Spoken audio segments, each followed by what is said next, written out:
বসন্তের শুভ্র রঙের মেঘমুক্ত ঝলমলে আকাশের নিচে পড়ন্ত দুপুরে উড়ন্ত এক ঝাঁক আকাশে উড়ে আসা বলাকার মতো অতিথি হয়ে ক্ষণিকের জন্য উপস্থিত হয়েছি আজকে পদ্মা বিধৌত রাজশাহীর সেই বিখ্যাত টি বাঁধে। প্রিয় দর্শক, আমরা আজকে এসেছি টি বাঁধে। টি বাঁধ হচ্ছে একটি টি শেপের বাঁধ, এই থেকে এর নামকরণ করা হয়েছে টি বাঁধ। টি বাঁধটি রাজশাহী শহরের খুব অদূরে অবস্থিত, চিড়িয়াখানার ঠিক অপোজিট পাশে পদ্মার তীরে। চলুন প্রিয় দর্শক, আমরা এখন টি বাঁধ ঘুরে দেখি। আমার পেছনে যে নদীটা দেখতে পাচ্ছেন, এটি বাংলাদেশের সেই ঐতিহ্যবাহী পদ্মা নদী। পদ্মা নদী ভারতের যে অংশ, সেই অংশটার নাম গঙ্গা। গঙ্গা থেকে বাংলাদেশে প্রবেশ করেছে এই রাজশাহী দিয়েই, এর নাম হচ্ছে পদ্মা।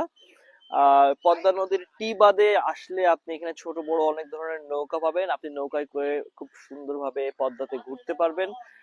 আর রাজশাহী শহর থেকে পদ্মা নদীর সবচেয়ে বেস্ট ভিউটা যদি আপনারা পেতে চান, তাহলে অবশ্যই আপনাকে টি বাদে আসতে হবে।